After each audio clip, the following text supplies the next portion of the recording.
Bonjour à toutes, bonjour à tous, bienvenue chez Contexte, très heureuse de vous accueillir pour ce nouveau live, un live un peu spécial puisqu'il est consacré au PLF 2026, plus précisément à sa partie recettes qui a été rejetée hier en commission des finances de l'Assemblée nationale. Nous sommes ensemble pour 30 minutes d'échange avec Pierre Engrand Ben Abdallah qui n'a pas beaucoup dormi, je vous le cache pas, la nuit dernière. Bonjour Pierre.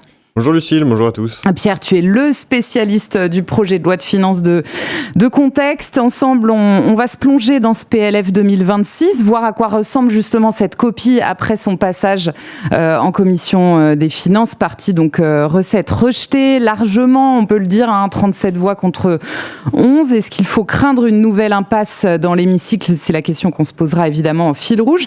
Et ce format, évidemment, comme à chaque fois, c'est d'abord le vôtre. Aidez-nous à le rendre le plus interactif possible. Comment, me direz-vous ? Eh bien, en posant vos questions, bien sûr, d'ores et déjà, dans le chat, on fera en sorte d'y répondre tout au long de ce live. On commence avec donc notre première partie. Pierre, un examen au pas de charge. Tu viens donc de passer les 3 derniers jours, pas physiquement enfermé dans la commission des finances, mais on n'était pas loin intellectuellement, à suivre avec assiduité tous ces débats. Examen assez rapide, sans vraiment de pause, sans vraiment d'espace pour étirer le temps. Le texte est attendu en séance à partir de demain, vendredi. Il a donc été rejeté hier soir. Alors par qui et pourquoi ? Peut-être pour poser un petit peu le décor, comment on en est arrivé là hier soir. Eh bien, tu l'as dit, il a été rejeté très largement. Il y a eu 37 voix contre et 11 pour. Alors, qui a voté contre ? La plupart des groupes d'opposition, tous les groupes d'opposition, enfin quasiment tous. Le RN a voté contre, tous les groupes de la gauche aussi. Ce qui est plus étonnant, c'est que au final, en fait, dans les groupes du centre, l'IOT, le Modem et Horizon, le LR a voté contre aussi. L'IOT, le Modem et Horizon se sont abstenus et à la fin, en fait, il y a que le groupe EPR, donc Renaissance, qui a voté pour le texte. Pourquoi ? Parce que, en fait, ce texte, à la fin de l'examen, il contentait pas grand monde, voire personne. Personne se reconnaît dans le contenu. Parce que ça a été 3 jours d'examen qui se sont déroulés de manière un peu surprenante. Donc même le socle commun traditionnel qu'on a connu, finalement, c'est un peu délité en commission. En même temps, c'était pas vraiment une surprise. Dès lundi, tu commençais à nous dire, on a du mal à voir après la première journée comment cette copie va passer, finalement. Oui. Puis, ce qu'on a vu aussi au cours de l'examen en commission, c'est que tous les groupes se sentent assez libres du fait de la promesse du gouvernement que le budget sera leur budget. Donc, il n'y a pas grand monde qui se sent tenu de, notamment dans le socle commun, que ce soit LR ou EPR, de respecter les consignes du gouvernement, de conserver le texte tel qu'il est, avec des mesures qui ne plaisent pas à tout le monde, etc. Donc, le texte a été quand même assez largement réécrit, ouais. Alors, quelle a été un peu, peut-être toujours pour planter le décor, l'atmosphère générale de ces 3 jours ? C'était de l'ordre du pugilat ou ça s'est plutôt passé en bonne intelligence ? En commission, c'est quand même généralement très, très contenu et assez mesuré dans les débats. Après, l'atmosphère a beaucoup varié. Le premier jour était très mesuré dans ce qui était voté.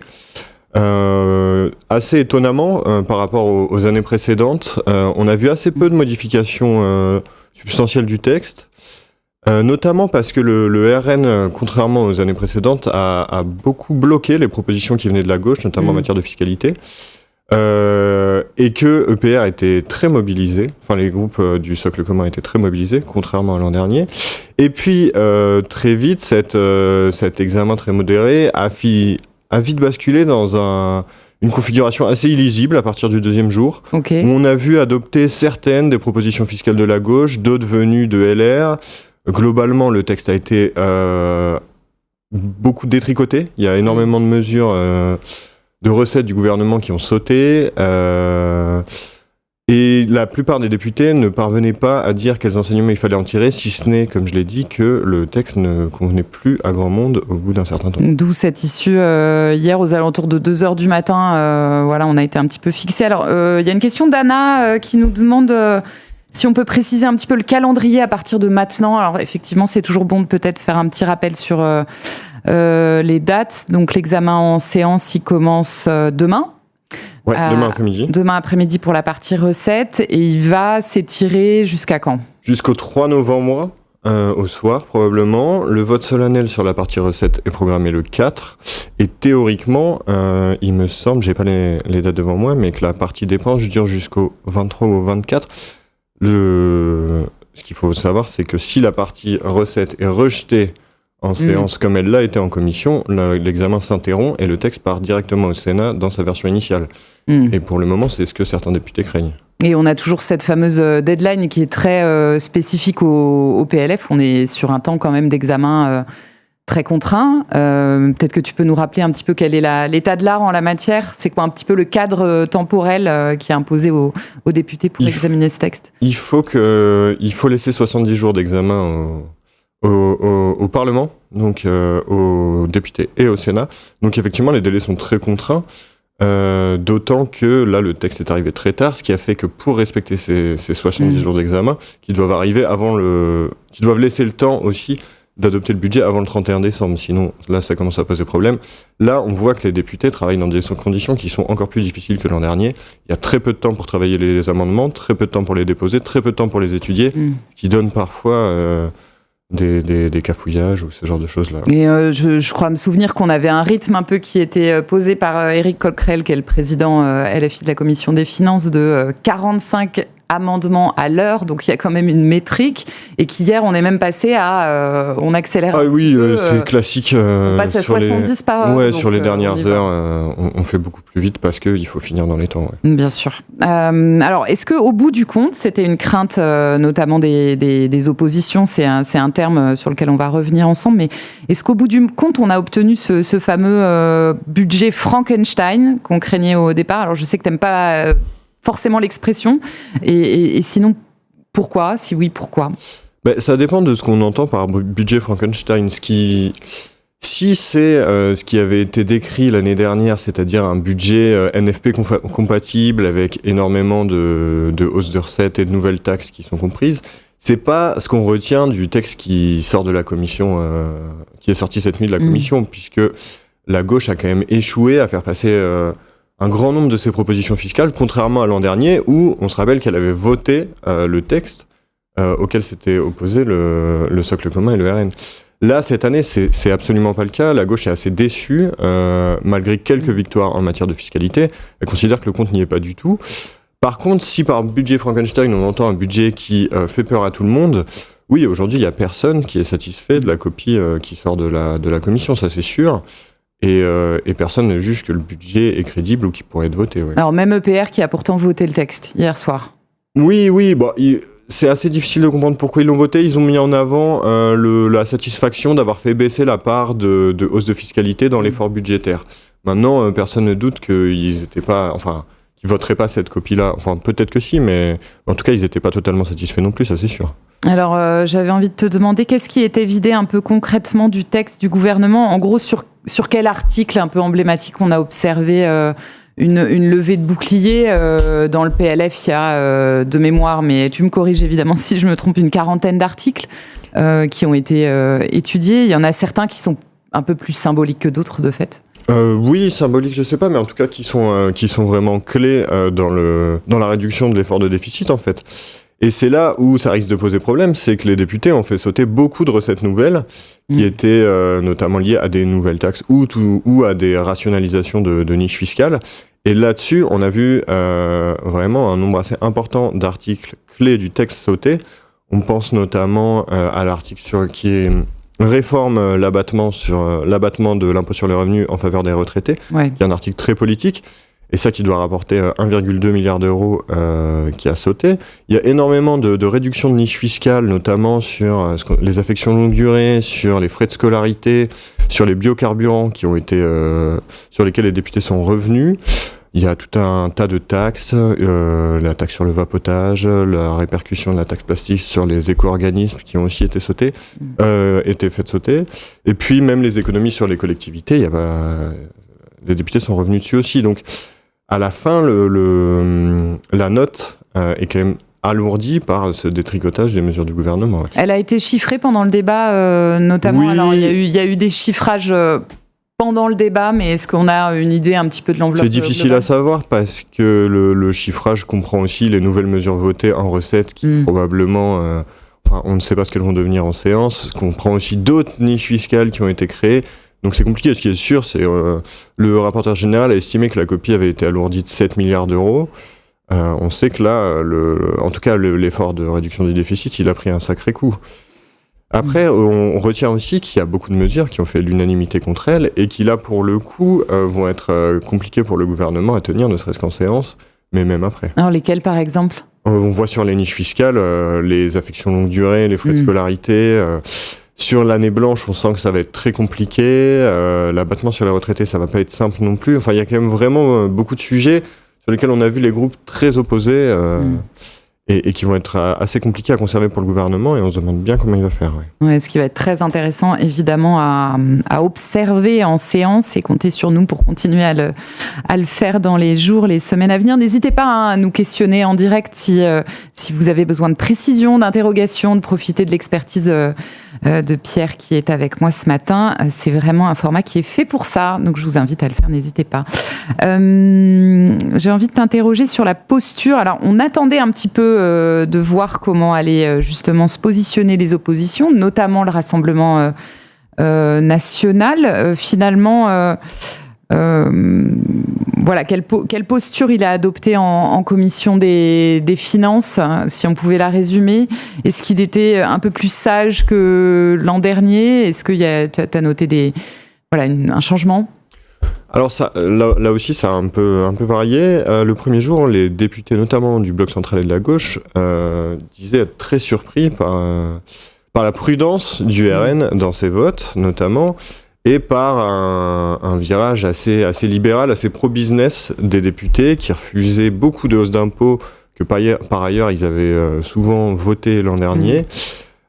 Et pas un certain sérieux. Alors au RN, on expliquait que même s'il n'y avait pas de systématisme, il y avait quand même cette question de l'absence de 49.3 qui faisait qu'on ne pouvait pas se contenter de s'abstenir en ne prenant pas position parce qu'il ne fallait pas réécrire le texte.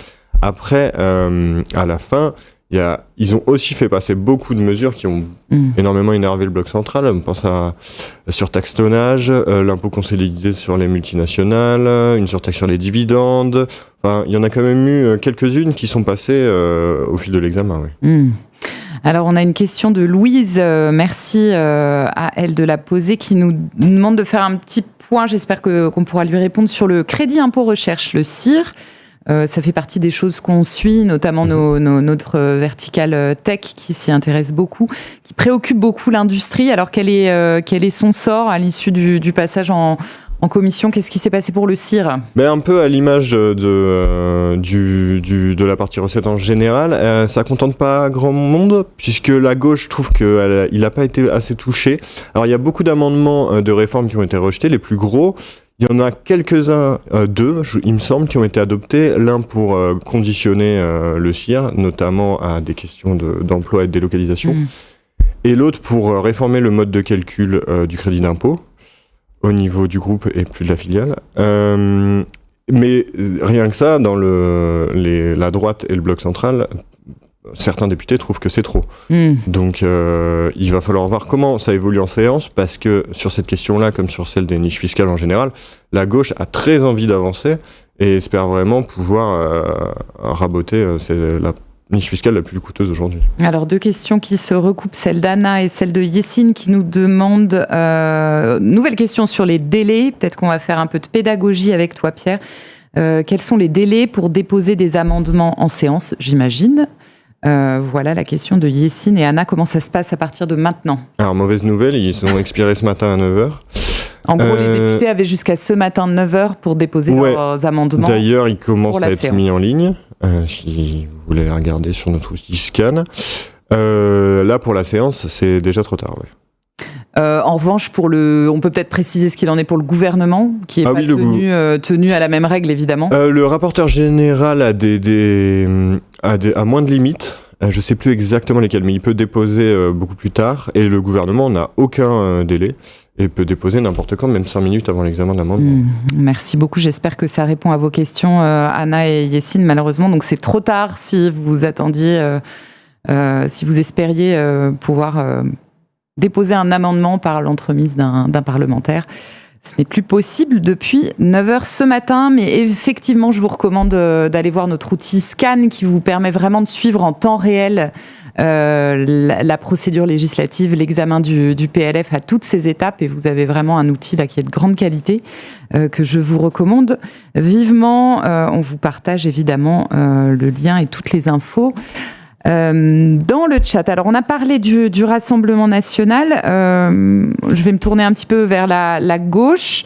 Il y avait quand même pas mal d'attentes, on va pas se mentir, pas mal de volonté de faire passer des marqueurs de gauche dès l'examen en commission. Alors la taxe Zuckman, le rétablissement de l'impôt sur la fortune, la hausse des droits de succession, la flat tax. Finalement, ils ont échoué à faire passer ces marqueurs. Qu'est-ce que ça nous dit des débats qui vont venir, de la suite? Qu'est-ce qu'on peut en interpréter? Les attentes, elles étaient évidemment surtout du côté du PS, qui a laissé, qui n'a pas voté la censure justement en promettant d'obtenir des compromis et de réécrire le budget de Sébastien Lecornu. Là, on peut dire qu'ils ont quand même été, il y a de quoi être très déçus au vu de la copie qui sort de la commission, notamment sur beaucoup de sujets sur lesquels ils espéraient pouvoir obtenir des compromis avec le bloc central, le socle commun et le gouvernement. On pense à la fiscalité sur les plus riches, où il y a pas beaucoup d'amendements, beaucoup d'amendements sur le sujet qui ont été rejetés, même si évidemment le PS ne s'attendait pas à ce que la taxe Zuckman se retrouve dans le budget final, mais aussi, je le disais, sur la question des niches, où on sentait que le gouvernement était prêt à un compromis et où rien n'a été adopté, notamment sur le crédit d'impôt au service à la personne, qui est la deuxième plus grosse niche fiscale. Mais de ce côté-là, le PS dit que la commission, en fait, c'était un tour de chauffe, qu'il n'attendait pas du tout, même si le compte n'y est pas, il n'attendait rien de ça. Le gouvernement n'est pas présent, on peut le rappeler. Ouais, en fait, le mot d'ordre au PS, c'est de dire que le compromis ne viendra que du gouvernement, que tant que c'est les députés, chacun reste dans son couloir, et que c'est le gouvernement qui peut le permettre. Donc leur stratégie, c'est de dire on négocie avec le gouvernement. D'ailleurs, ils continuent à négocier. Ils ont rencontré le cabinet de Sébastien Lecornu mardi soir. Et ils espèrent que les compromis arriveront en séance. Et d'ailleurs, alors après, la question, c'est... Même si le gouvernement est d'accord, il faut quand même que les députés le votent à un moment. Donc on a vu que... Le compromis, si je te comprends bien, ça voudrait dire que le gouvernement donne, par exemple, un avis favorable à un certain nombre d'amendements qui viendraient des rangs de la gauche. Il y a une forme de théâtralité évidemment, mais mettre en scène cette espèce d'idée, on est prêt à faire des compromis, à vous suivre sur certains amendements et à dealer pour avoir une copie que vous êtes prêt à voter à la fin. Oui, complètement, et on l'a vu d'ailleurs au moment de la présentation du budget, où il y a beaucoup de sujets sur lesquels des articles étaient attendus parce qu'on savait que le gouvernement était d'accord pour les adresser, et qui n'étaient pas présents principalement dans l'idée de laisser le point en fait aux députés et notamment aux socialistes sur les sujets dont on a parlé, que ce soit sur la fiscalité ou sur les niches fiscales. Alors sur les niches fiscales justement, donc tu en as déjà parlé, mais la gauche reste aussi sur sa faim, donc on attend la séance pour voir ce qui va éventuellement évoluer. Ouais, rien. Effectivement, il n'y a aucun amendement qui a été adopté sur le CISAP, le crédit d'impôt service à la personne, alors que là, le gouvernement s'est dit d'accord pour y toucher. Sur le Dutreil, la gauche était assez déçue. Le Dutreil, on peut peut-être rappeler de quoi il... Le pacte Dutreil sur la transmission des entreprises. Qui aujourd'hui, son coût a été réévalué, ce qui en fait la troisième niche fiscale la plus coûteuse. Et là-dessus, il y a quand même quelques modifications qui sont pas anodines, qui ont été adoptées en commission, mais la gauche voulait aller beaucoup plus loin. Et puis on en a parlé, mais le crédit d'impôt recherche, qui est la première des niches fiscales, et là la gauche considère et notamment au PS, on considère qu'il faut vraiment agir, puisque le coût augmente chaque année. Et on considère que le compte n'y est pas du tout sur les amendements adoptés. Ouais. Merci beaucoup Pierre. Et pour aller plus loin, pour continuer de vous informer sur ce budget 2026, je vous recommande 2 articles de Contexte Pouvoir. PLF 2026, les faiseurs de loi à l'Assemblée. Le bien nommé, on vous partage le lien dans le chat. Un trombinoscope, vraiment des gens qui comptent dans ce débat, des gens qui vont peser et qui vont finalement contribuer à faire cette copie. Et les champs de bataille d'un budget de compromis, toujours chez Contexte Pouvoir. Quels sont un peu les grands axes qu'on va développer ensemble maintenant d'ailleurs à l'occasion de notre deuxième partie, en continuant de prendre vos questions. Deuxième partie intitulé en séance parce que c'est la prochaine étape, l'examen en séance à l'Assemblée. Il commence demain. Vote solennel, on l'a dit, a priori le 4 novembre, si tout va bien. Fin de l'examen le 3 novembre. C'est sûrement là que tout va se jouer. On l'a finalement détaillé pendant un quart d'heure avec Pierre. Alors, je vais commencer par reprendre la question d'Anna qui vraiment a envie de savoir s'il va être possible de déposer des amendements et dans quel cadre, en gros, elle nous demande quelle est la prochaine fenêtre pour en déposer. On l'a dit, à l'Assemblée, c'est plié pour la partie recettes. En revanche, il y a la partie dépenses qui va arriver dans la foulée. Donc, ça veut dire qu'il y a des fenêtres, mais pour le coup, uniquement sur le volet dépenses, si je ne m'abuse. Ah oui. Voilà, et puis après, il y a une navette parlementaire, comme à chaque fois, qui permet aussi d'avoir des leviers d'action au Sénat, mais que tu connais mieux que moi, en termes procédural. J'espère que ça répond à la question d'Anna. S'il y a quelque chose à ajouter, je ne pense pas. Non, la partie dépenses, c'est assez compliqué, puisque les délais dépendent de la mission qui est examinée. Et effectivement, la nouvelle fenêtre sur les recettes, elle sera au Sénat. Alors on l'a dit, les députés, Pierre, avaient jusqu'à ce matin 9h pour déposer leur amendement. Juste avant de venir me rejoindre en studio, tu as le temps de regarder un petit peu ce que ça donnait, en tout cas en termes de grande masse. Donc qu'est-ce que ça donne finalement? Le rapporteur général hier a indiqué qu'il y en avait dans la nuit entre 3500 et 4000, ce qui est beaucoup, assez classique. C'est un nombre qui correspond à l'an dernier et même à l'année d'avant. Par contre, ça montre effectivement que la volonté des députés de réduire le nombre d'amendements, notamment pour tenir les délais, parce qu'il y a beaucoup de députés qui craignent en fait que le délai de 70 jours soit dépassé, et donc que le gouvernement en profite pour faire usage de l'article 47 de la Constitution et mettre en œuvre le budget par ordonnance. Donc il y a beaucoup de députés, notamment le président de la commission des finances, Éric Coquerel, qui pousse pour que tout soit fait, pour que les délais soient respectés. Et donc il a fixé des cibles d'amendements, que ce soit pour la commission ou pour la séance. Et là-dessus, on voit qu'elles n'ont pas été respectées. Oui, et puis c'était une demande de mémoire d'Olivier Faure, notamment le patron du PS, de dire on va rationaliser le nombre des amendements, on va essayer de se contraindre finalement dans les faits. Ça dépend vraiment des groupes. À gauche, il y a eu des efforts qui ont été faits en commission, mais ce qu'on a vu, c'est que notamment EPR et les LR ont déposé beaucoup d'amendements. Ouais.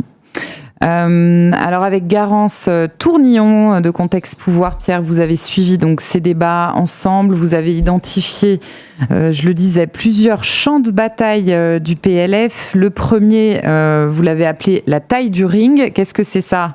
C'est l'objectif de déficit. Ça commence par ça finalement, où on a un gouvernement qui d'entrée de jeu est un peu pris en étau. Est-ce que tu peux nous expliquer pourquoi?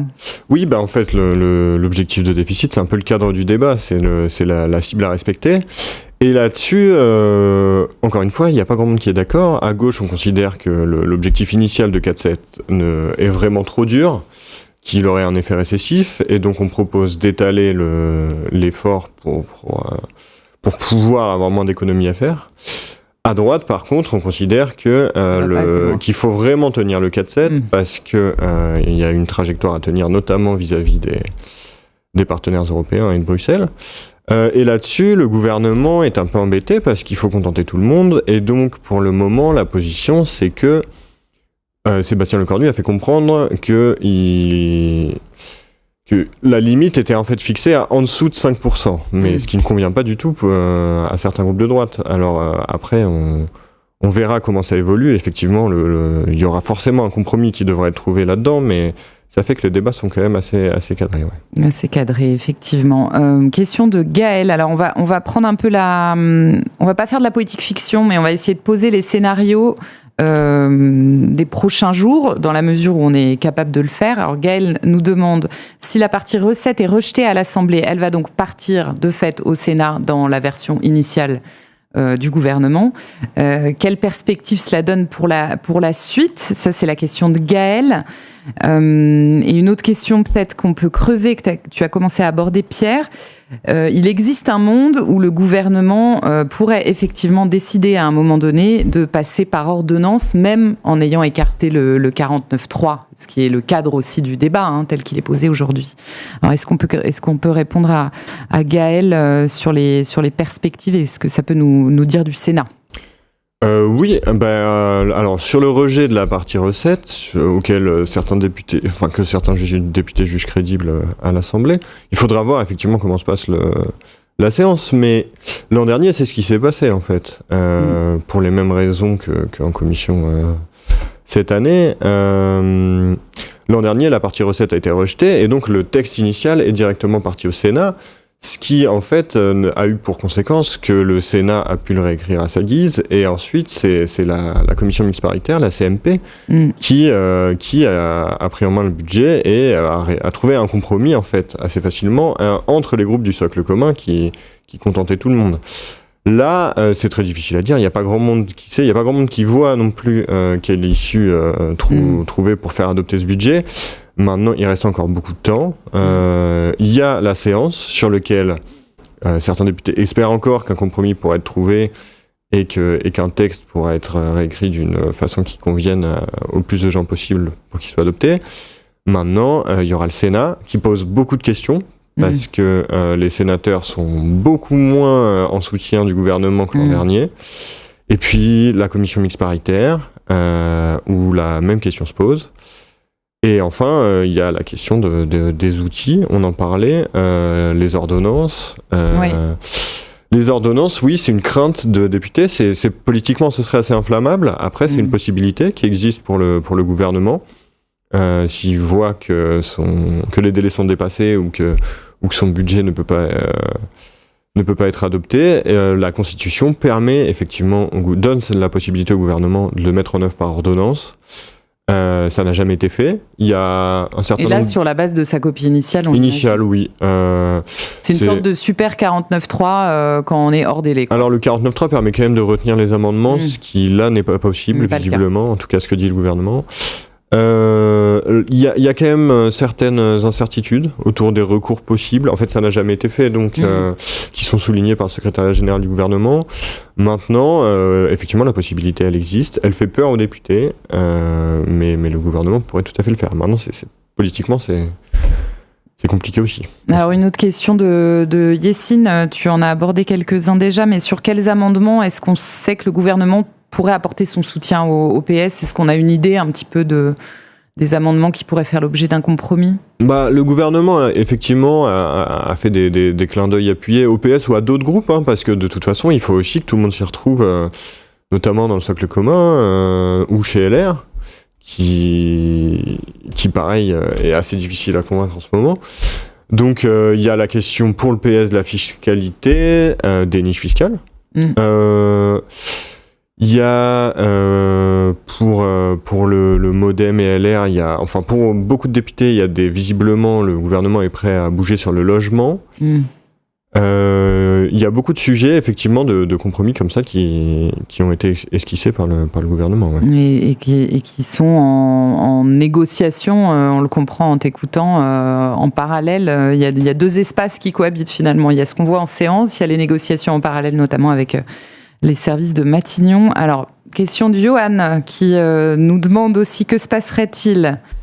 Alors, on est un peu dans une forme de poétique fiction, mais on est aussi là pour poser des scénarios, donc merci de la poser. Si le gouvernement venait à tomber, c'est encore possible, avant que le budget ne soit adopté, et si un nouveau Premier ministre était nommé, retour à la case départ. Qu'est-ce qui se passe dans ce cas-là ? Non, c'est ce qui s'est passé l'an dernier, en fait, avec Michel Barnier, qui tombait début décembre. Alors pendant l'examen du budget. C'était sur un 49.3, donc pour le coup, pour faire adopter le PLFSS, le budget de la sécurité sociale. Donc là, le texte est considéré comme rejeté. Là, 149.3, comme c'est engagé le gouvernement, ce serait sur une motion de censure spontanée. Mais après, effectivement, LFI a déjà dit que si le gouvernement se dirigeait vers des ordonnances, il censurerait de manière spontanée. De déposer une... Alors, qu'est-ce que c'est qu'une motion de censure spontanée ? Je ne suis pas sûre de le savoir moi-même, donc je me dis que peut-être qu'on a des auditeurs qui... À tout moment, les députés, enfin un certain nombre, il me semble que c'est autour de 60, peuvent décider de déposer une motion de censure. Au cours de la séance, par exemple ? N'importe quand. N'importe quand. Enfin, il faut qu'elle soit examinée en séance, ça c'est sûr. Enfin, au cours de la session, oui. Et Damoclès. Alors, ils sont limités. Je crois que c'est 3 par signataire par session. Donc, il faut bien choisir son moment. C'est ça. C'est bien résumé. Alors, Marianne nous demande si on a des précisions à apporter sur le fait que le gouvernement serait prêt. Et pardon, je reviens sur la question, j'avais pas fini. Si le gouvernement tombe, le texte est considéré comme toujours en examen. Et notamment, c'est ce qui s'était passé où François Bayrou, sur le PLF de Michel Barnier, avait repris le texte là où il en était, c'est-à-dire il était en plein examen de la deuxième partie au Sénat, et l'examen avait repris plusieurs semaines plus tard, comme si de rien n'était. Merci beaucoup Pierre, c'est très clair. Marianne nous demande si on a des précisions sur le logement notamment. Alors je vais pas vous mentir, le logement ça fait pas forcément partie des thématiques qu'on suit très finement chez Contexte. Alors je sais pas si on peut en dire 2 mots ou si on sera pas forcément pertinent sur ce point-là. Non, oui, effectivement, on suit pas dans le détail. Après, on sait que les députés veulent quand même vraiment agir dessus, qu'ils ont fait savoir leur surprise, qu'il y ait très peu de mesures dans le texte initial. Ce à quoi la ministre a répondu qu'ils étaient tout à fait prêts à soutenir des mesures des parlementaires. On sait qu'il y a notamment le statut du bailleur privé, il me semble, ou de l'investisseur privé qui avait été préparé avec le gouvernement Bayrou et auquel le gouvernement est plutôt favorable. Et c'est venu un peu de tous les bancs, hein, ces inputs sur le logement. Oui. Plus, on a senti que autant il y a beaucoup d'amendements sur le sujet, que de la France Insoumise, un peu. Mais on sait que on sent que le gouvernement pourrait être favorable à certaines mesures. Maintenant, il faut les faire atterrir sur quelque chose qui convienne un peu à tout le monde. Alors on va arriver un peu au terme de ce live. Donc 2 petites questions peut-être pour cadrer ce qui peut se passer en séance. Est-ce que on s'attend à ce que le débat soit plus corsé ? On sait qu'en séance, il y a une publicité des débats aussi qui n'est pas forcément la même. Est-ce qu'on peut s'attendre à un débat plus corsé ? Et est-ce qu'il existe un monde où ce budget peut passer en l'état aussi ? Pas facile, hein, sur la séance, oui, effectivement, les débats sont généralement moins polissés et plus théâtraux qu'en commission. Alors là, l'enjeu, il va être surtout sur la mobilisation notamment, parce que les débats sont très longs, ils vont durer beaucoup plus longtemps qu'en commission, qu'il y a beaucoup plus de députés qu'il faut mobiliser. Et donc, ce qu'on disait, c'est que mais parfois beaucoup plus aléatoire qu'en commission. Les rapports de force sont pas les mêmes, puisqu'il y a certains moments où des groupes sont beaucoup moins présents, où d'autres le sont beaucoup plus, où ça arrange pour être beaucoup plus présent. Il y a des coups des amendements à chaque fois, chaque année un peu... Et donc il y a des amendements qui peuvent passer, qui n'étaient pas passés en commission, et inversement. Maintenant, sur la deuxième question, le budget en l'état, il a été rejeté en commission tel qu'il est. Que ce soit le budget de la commission ou le budget initial du gouvernement, non, il peut pas passer. Ça fait aucun doute. Les socialistes ne le voteront pas. Maintenant, est-ce que il peut passer à la fin autour d'un compromis avec les groupes du socle commun et les socialistes ? Là, la question se pose. Effectivement, il y a quand même beaucoup de députés qui ont du mal à voir sur quoi ça atterrit à la fin et comment ça reboucle, parce que pour le faire adopter, il suffit pas que les socialistes s'abstiennent. Si tout le reste des groupes d'opposition votent contre, il faut que les socialistes votent pour. Et là-dessus, ça va demander quand même beaucoup de concessions. Ce que disent les socialistes, ils disent que c'est pas plus mal parce qu'ils peuvent demander beaucoup plus dans la barque. Ça va demander beaucoup de concessions et ça va demander de retirer beaucoup de mesures dont les socialistes ne veulent pas, mais qui rapportent aussi beaucoup d'argent. Et on a d'ailleurs, je vous conseille, si vous avez un peu envie de vous amuser modérément, mais quand même, on a un super simulateur de majorité qui a été concocté par Yann Guégan, notre spécialiste de l'innovation éditoriale, qui permet justement de projeter les conséquences des votes, y compris sur les textes budgétaires. Voilà, si on peut vous partager le lien dans le chat, c'est un très bon outil, tout comme Scan, pour essayer de se projeter un petit peu dans la suite. Il est déjà 11h30, c'est la fin de ce live spécial consacré à l'examen de la partie recettes du budget 2026. Merci encore pour votre fidélité. Merci à Pierre pour ses éclairages malgré le peu de sommeil. Merci à à Yanis pour la modération de nos échanges, à Nicolas Kefelec et Frédéric Dubosc pour le design de notre beau décor. Dites-nous ce que vous avez pensé de ce format, surtout, ça nous aide beaucoup. Vous allez recevoir un petit questionnaire de satisfaction dans 1 minute, n'hésitez pas à le remplir. Allez vous promener évidemment sur contexte.com, sur les briefings de notre édition Contexte Pouvoir, évidemment très mobilisé en cet automne budgétaire. On se retrouve très bientôt pour un nouveau live. Merci encore.